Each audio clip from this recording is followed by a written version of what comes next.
to the benefit of all the parents who already asked me a lot of questions, and we are very happy that once in 15 days at least we are able to come out with this question answer sessions. And this is in subsequent to whatever the session we had on homeschooling. That was one of the entertaining sessions what we had, and all the parents were really excited, and I mean, it was really a lot of information was shared with us. And parents have a lot of doubts, and further to that, I'm very happy to welcome Dr. Lalita Appachu, who has taken free time during her very busy schedule what she has. So this is a time when she'll be totally busy. When I was just talking to her just about 5 minutes back, she was telling me that she, especially during this particular season, she is entirely busy because of the schools and the phonetics. Most of the schools are using her curriculum for the phonetics in Bangalore. Okay. And welcome you back, madam, and the floor is all yours. You can start with the question, addressing all the questions. Thank you. You can have this. Good evening, parents, and welcome to this question and answer session. I'll read out the questions and then I'll answer them. Okay. The first one is from Raghunath, and he asks, what's the minimum and maximum age for homeschooling? Minimum, generally you could start when your child is about 2 years, and it need not be a very formal kind of a schooling. In fact, the child starts learning when it is born, and unconsciously you are homeschooling the child, and so you could start formal homeschooling at around about 2 years. But what is important is you have to make sure that you have a plan for homeschooling, a proper place, materials, so and all that I had explained when I took the session on homeschooling. And the maximum age for homeschooling is you could take it up till 12th standard. Both NIOS and Cambridge, that offers you IGCSE, allows you to homeschool your child till the 12th standard, and then of course your child can go into a degree course. So that's what you should be planning for. The second question is from Priyanka Suraj, and your child is 1.5 years old. So you have 3 questions here. The first one is, my baby always wants to get down and crawl around at home. And at home this is fine, but he also wants to do the same when we are on a flight or maybe in a film, when we're watching films and in a theater. Well, this is very normal for children, wanting to play and wanting to crawl around, and you really can't do much about it except provide some kind of space for your child. And in theaters, if you take the aisle where the child has some space, then maybe it is possible for your child to crawl around.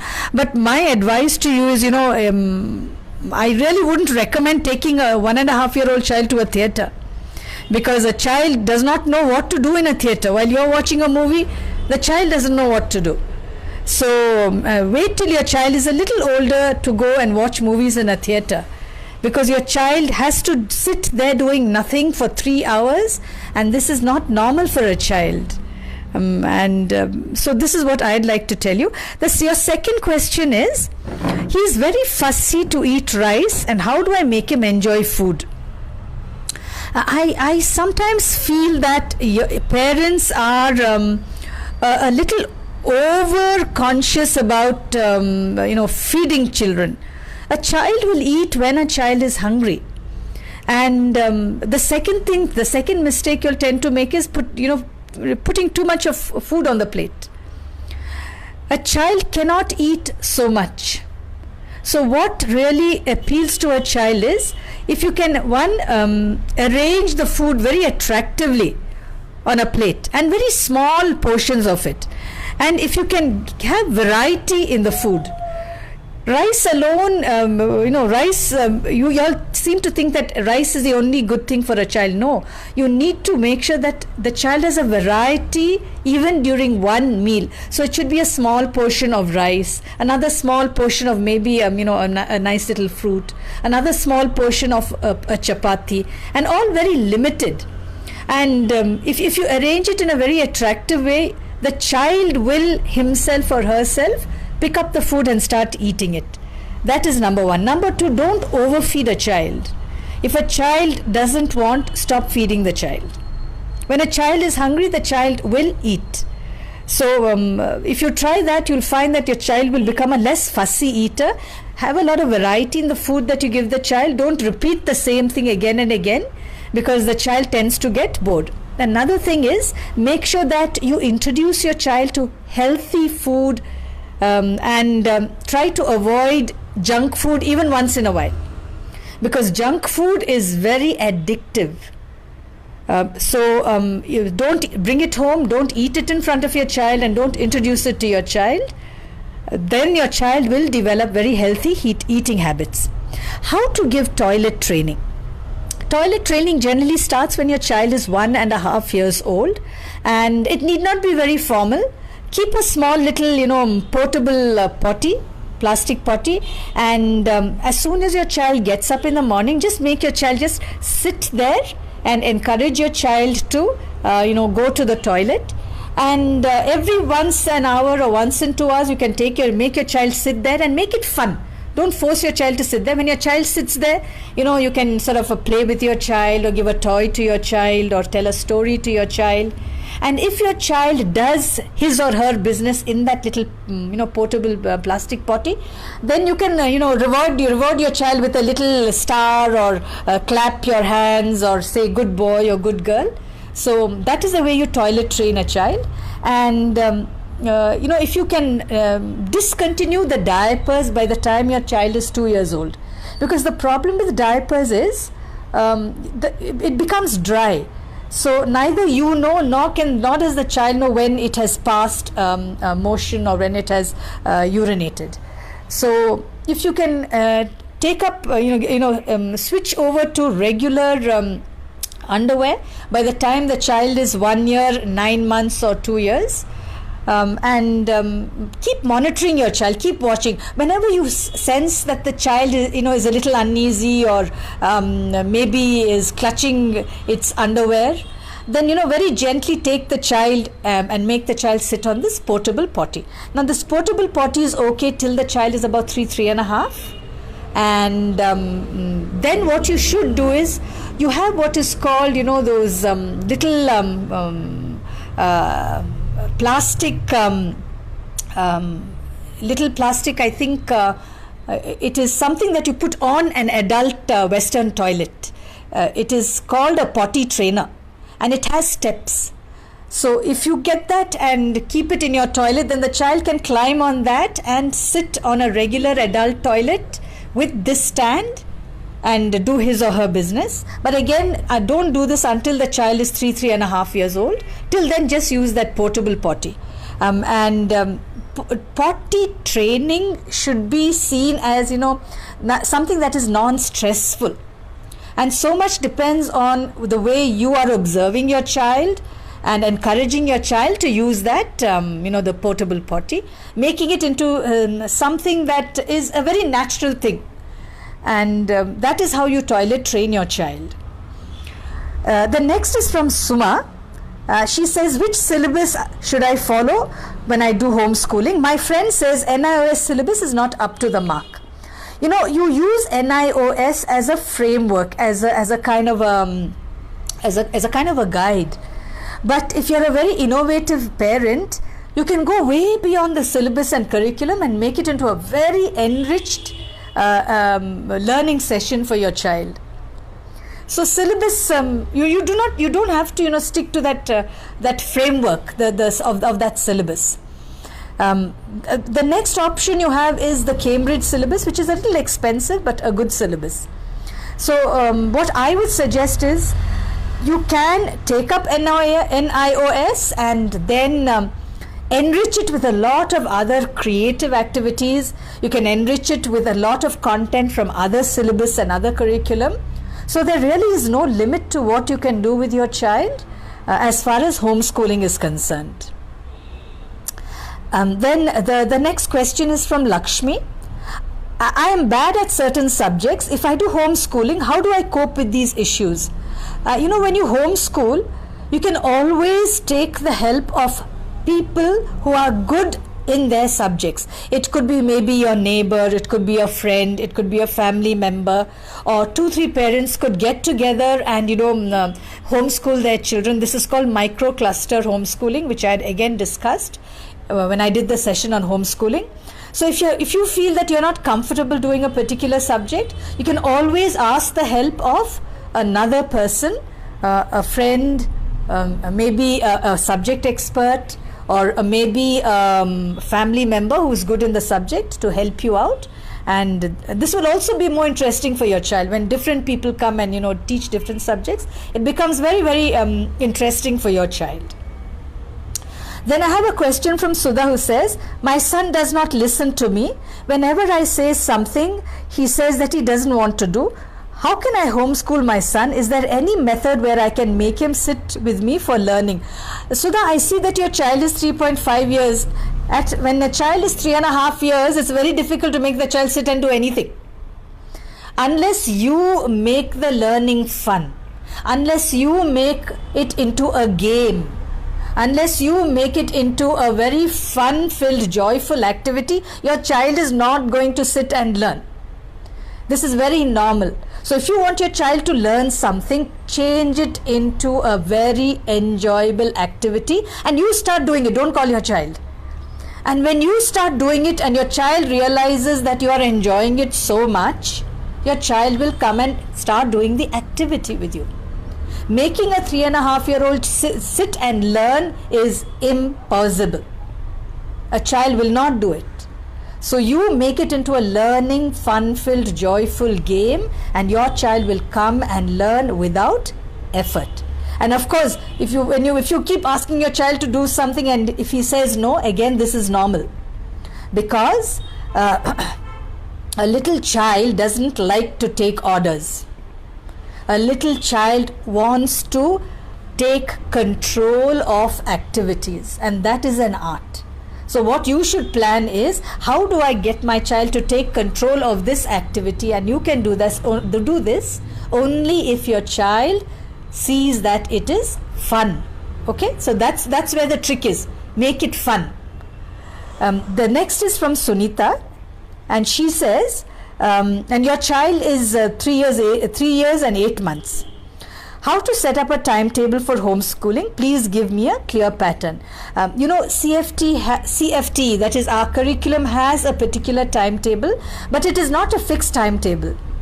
It is very fluid. If you go to our website which is cft.in, there is a section called download. If you go to the download section, that is a sample timetable for preschoolers. You can download it. It is free of cost. You don't have to pay anything. And if you go to the download section of cft.in, there's a lot of stuff for homeschooling and for preschooling. So please go and take a look. There is a sample timetable there. And of course, this is not fixed. You need to make it very flexible and very fluid, depending upon what your child is ready to do at any particular given time of the day. You cannot force a little child to learn. You have to go with a child according to the interest of the child. The next question is from Seema. Your child is 5 years old. Your question is, excuse me, till what age can we do homeschooling? You have many questions. I'll take it up one by one. You can homeschool your child till the 12th standard, and then your child can get into a degree course. Will they be able to take up any competitive exams in the future? When competitive examinations only ask you for a particular qualification, they do not ask whether you have homeschooled your child or whether your child has gone to a school. All they want is a certificate, and both NIOS and IGCSE give you that certificate saying that your child has completed plus 2 or 12th standard or 10th standard, and with that certificate your child can take up a competitive examination. The third question you have asked is, as they learn in small groups now, will they be able to get along with bigger crowds? a child is very adaptable, and and making the child very social, making the child comfortable in large groups, that is your responsibility. If you train your child, expose your child to a lot of large group activities, and a lot of large group socialization, then this will never be a problem for your child. The next question is from Asha, and also Asha and then her child. Her child is 5 years old. This is her question.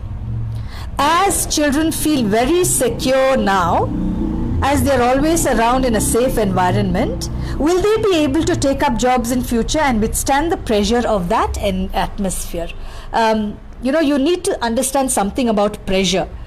Pressure is when I take on unnecessary stress. Now, the beauty of a homeschooled child is that they are very, very clear about how much they want to do, how much stress they want to handle, and a lot of them are very good at self-directed learning. They are very, very responsible. And you'll find that children who are homeschooled know how to handle pressure better than children who are in a very competitive formal schooling environment. Children who are homeschooled do not succumb to peer pressure. In fact, they have never known peer pressure. So they take decisions very carefully, and they take pressure in a way that they are comfortable. They don't allow others to pressurize them unnecessarily. So this should never be a concern with you, because very often homeschool children are very level-headed, very sensible, and they take decisions which are well thought out. The next question is from Vipan, and you have two questions. Number one, where can parents access teaching resources, ideas for homeschooling? First is, once you decide on a curriculum, then we have what are called concepts. Okay, let me give you an example. For example, the science part of a curriculum, you would have physics, chemistry and biology. Let's come to physics. Now, one of the subjects is light. Now, once you have decided I want to teach my child light, then there are innumerable resources on the internet to teach different concepts of light. Number two, there are many, many activities, very, very interesting hands-on activities that are available on the internet that you can do with your child. So you can really, search for the internet for these very interesting activities. But first, you need to be very clear, what is the concept I want to teach my child? For example, if the concept is fractions in mathematics, okay, now you have decided it's fractions. Then which grade? So say fractions grade 3. The minute you write that in Google, you'll get any number of very interesting activities, worksheets, videos that you can access and plan to teach your child in a very interesting way. He's got another question. Yeah. Then the next question you have asked is, where can we get do-it-yourself and concept learning toys and kits for math and English? In Bangalore, there are many, many Montessori material showrooms. You just go to Google and give your search option as, or you just dial, in Just Dial, you can get these places. Just give your search option as Montessori Learning Materials Bangalore, and you will get many places in Bangalore where you get these Montessori materials, and they have very good hands-on learning materials and kits. CFT also has math and English kits for both LKG and UKG. LKG is for a child who is 3.5 years and till the child completes 4.5 years, and by the end of that, the child knows how to read sentences. In mathematics, basic concepts of counting, addition, subtraction, size, shapes are all learnt by the time the child is 4.5. Then you have another kit for a child who is 4.5 till 5.5, where the child goes from phonic reading to non-phonic reading, and the child is reading entire paragraphs. They are writing stories. They're doing a lot of free writing. In mathematics, they learn all the 4 mathematical operations: addition, subtraction, multiplication, and division. So CFT has these math and English kits for homeschooling till the child gets into grade 1, and it gives them a very good foundation. And Montessori materials can be bought at a lot of these Montessori learning shops and centers that are available in Bangalore. Sneha has a question. How to make my daughter, who is 5, to participate in group activities? She doesn't like to mingle with groups of people. How to make her more social? Before you make her more social with strangers, please make her more social with people in the house. When guests come, when people come to the house, please involve her in welcoming the guest. Make sure that she offers them maybe juice or maybe some kind of snacks or biscuits. Make her sit with you, make her feel comfortable with people. If she's comfortable with family members and guests in the house, invariably she will be comfortable mingling with strangers. However, don't force your child. Don't force your child to mingle when she's not ready. She will mingle when she is ready. Some children are by nature introverts and some children are by nature extroverts, okay? But the socialization, please begin at home with guests and people who come at home, and gradually she'll start mingling with strangers more comfortably. The next question is from Pragnya, and the question is, during parents' meeting in school, teachers are saying my son may be undergoing some emotional frustration. I want to know how I can make him come out of some frustration. He's always banging the bench whenever he sits or stands. I don't understand how to stop. When I mean by banging, it's like drums or tabla. If he sits also, he starts moving his fingers. The listeners get irritated when he says it's music. I don't know whether your child has an inclination for music. Why don't you put him into a tabla or a music class? That is my first suggestion. Secondly, I don't know whether there is some emotional trauma your child is going through. You'll need to understand that children very often go through emotional trauma that you may not be aware of. If there is something in the house that might be causing emotional trauma to your child, please fix it. Now, what are some of the things that may be causing trauma to your child?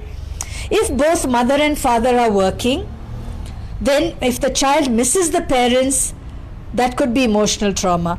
Friction between husband and wife can be emotional trauma.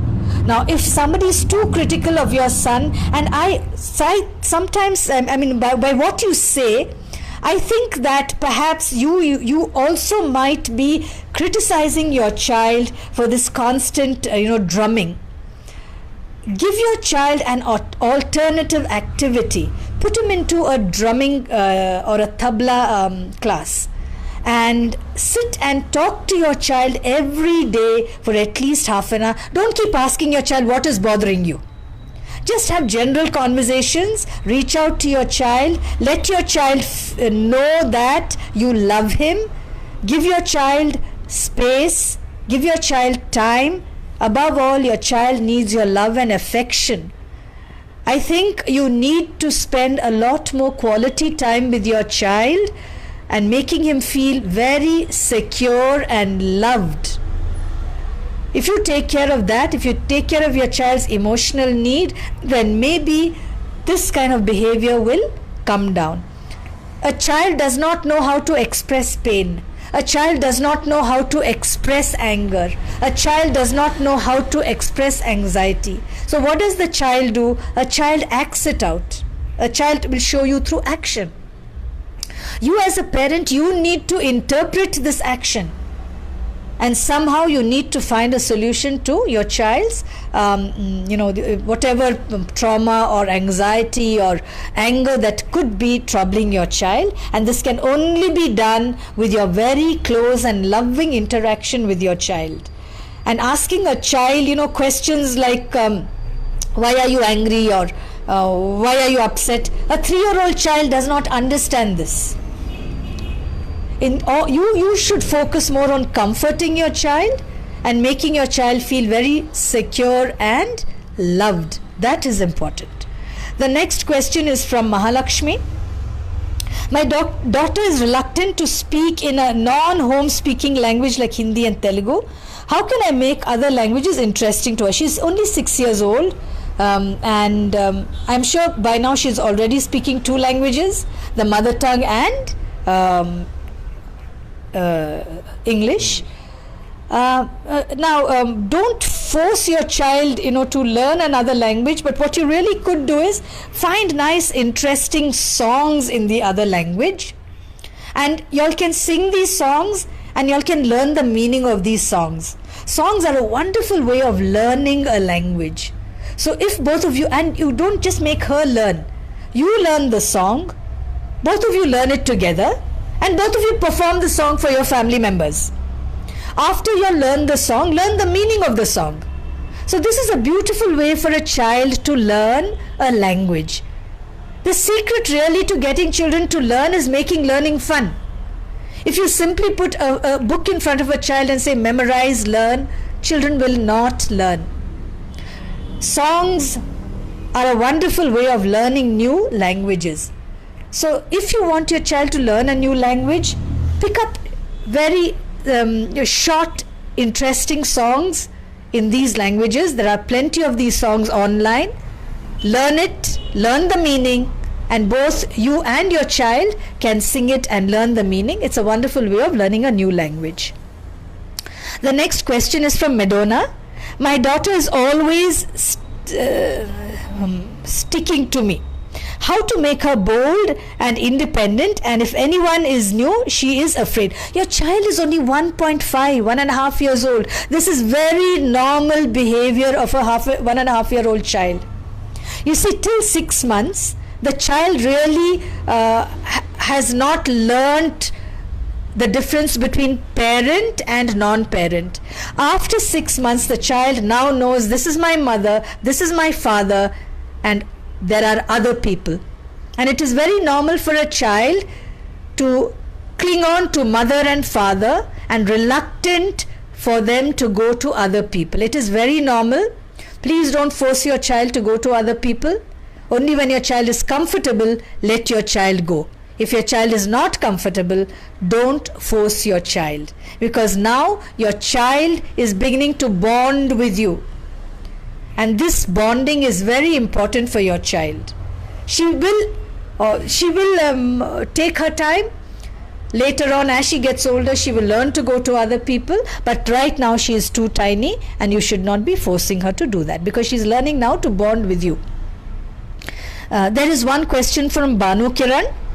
Which pronunciation has to be followed in teaching English? Is it British or American?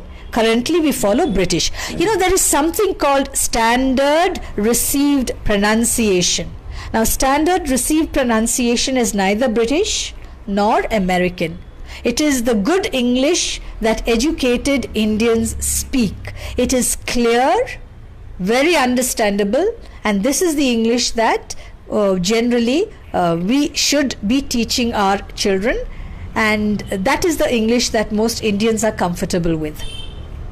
Your second question is, with homeschooling, she will not be able to mingle with others. Will this work? Will it make her independent? I had actually discussed this at length when I was doing my session on homeschooling. When you start homeschooling, socialization should be a large component of the homeschooling program. Going out, putting your child into activity centers where the child meets other people, making her socialize even at home, making sure that community service forms a part of the homeschooling curriculum, making her comfortable with other people. So how well your child socializes depends on how well you have planned for the socialization. Homeschooled children never generally have a problem with homeschooling if parents have planned for good socialization activities. So it all really depends on how you have planned for socialization. The next question is from Deepa. When my daughter gets angry, she pulls her hair or bites the next person or bites her teeth. The moment I explain to her calmly, she says sorry, but again she repeats, how can I overcome this? Your child is only 3 years and 2 months. Your child seems to be acting out some emotional, I won't call it trauma, but there's something upsetting your child. I don't know whether she misses you. I don't know whether the child does not get enough attention, whether she finds that people around her are not giving her the security and the love that she needs, and your child is acting out some internal disturbance in her. Now you need to find out what this is. Pulling her own hair is actually a sign that the child is disturbed inside, and because of this she is acting it out. Another thing is, give her some opportunity to vent out all that anger. But before you do that, you need to find out why your child is getting so angry. There is something in the environment that is upsetting her. So please look into that and find out what is in the house that is causing this child to get so angry and upset that she wants to pull her own hair or she wants to hurt another person. This generally is not a normal kind of behavior for a child unless a child is disturbed. So before you explain, and explaining doesn't really make sense to a 3-year-old child. Before you explain what is right and wrong, please take care of your child's emotional needs. There's some need that this child has and she's not getting it, and that is what you should take care of. Another thing you could do is keep a place for her where she can vent out her anger. It can be an old mattress or an old pillow, and give her a plastic cricket bat and tell her, next time you're angry, take the cricket bat and go hit the pillow. If you do this, she's less likely to hurt herself or to hurt another person. At least she has a place where she can vent out her anger, but this is only secondary. First, find out why this child at such a young age is expressing so much anger. It is not normal, and it also shows that something is causing some distress to your child. The second question you have is, she still bedwets though I am following sleep techniques for months. Bedwetting could be for two reasons. One is some children's bladder is still in the process of developing. Sometimes it's because a child is emotionally traumatized. And scolding your child for bedwetting will only make the situation worse. Always tell your child it is okay. Before your child goes to sleep, make sure she goes to the toilet, empties her bladder. Sometime in the middle of the night, wake your child up and just allow her to empty her bladder. But before that, you need to find out why your child is bedwetting. Is it because the bladder is still developing, or is it because she is emotionally upset? This also could be one of the reasons why your child is bedwetting. Finally, when your child bedwets, do not scold your child. The more you scold, the more you criticize, the more anxious she becomes, and the more she is going to bedwet. So please take care of a few things. I think you need to work on making your child emotionally secure. That is what you should work on, because everything else is an expression of some emotional distress that your child cannot express. Okay? A lot of stress and trauma in the house, a lot of the tension in the house, a child can sense it, even though a parent may not express it openly. Okay, so please make sure you take care of all these things before you you sort of talk to your child about being angry or talk to your child about bedwetting. If she feels loved, secure, and emotionally comfortable, all this behavior will stop. The next question is from Sweta, and this is what she says. Our son was told not to hit or bite others. Now the problem is, if someone hurts him, he doesn't defend himself. How to help him differentiate between hurting others and defending oneself? He will be joining a bigger school and start using the school. I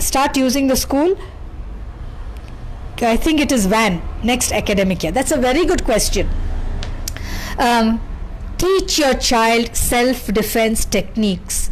Put your child into some self-defense class like karate or something. This will really teach your child not to become a victim of bullying. One of the things that a self-defense class teaches them is they are trained to use their self-defense techniques only for defense and not for offense. That is number one. Number two, a child who knows how to protect himself or herself will not become a victim of bullying in school. It will also teach your child discipline. It will make your child less fearful. And you need to explain to your child the difference between being offensive and being defensive. There is also certain strategies you need to teach your child that can protect your child. Tell your child the first time anybody hurts, either physically or verbally, warn the person. Ask the person to stop and warn the person, saying, if you do it again, I will complain to the teacher. I will complain to my parents. If the child again becomes a victim of physical or verbal abuse, tell your child that he or she must go and make it, go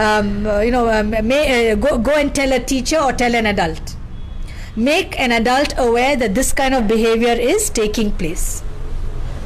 And you as a parent should intervene to make sure that your child never gets bullied in school. And this is for all parents. Bullying has become a big issue in many educational institutions, and you all as parents should protect your child against bullying.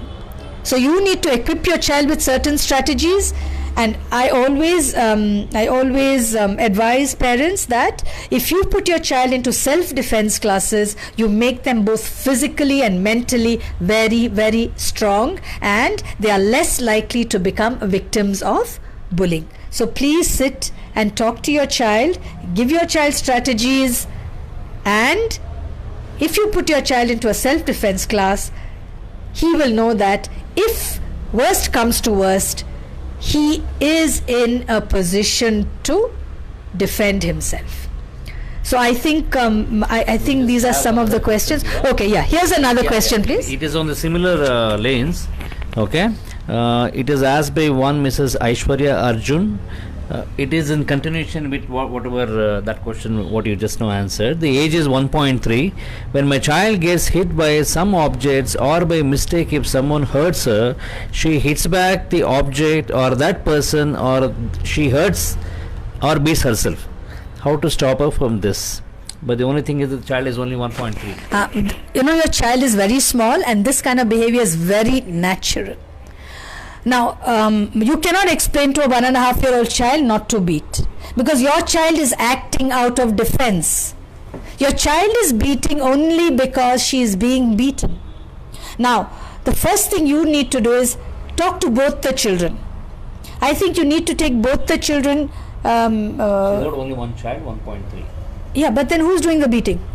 Yeah. Okay. Now, that's a very good question. If you have only one child, now who's doing the beating? And you as a parent, why are you allowing your child to be beaten? You're the first protector.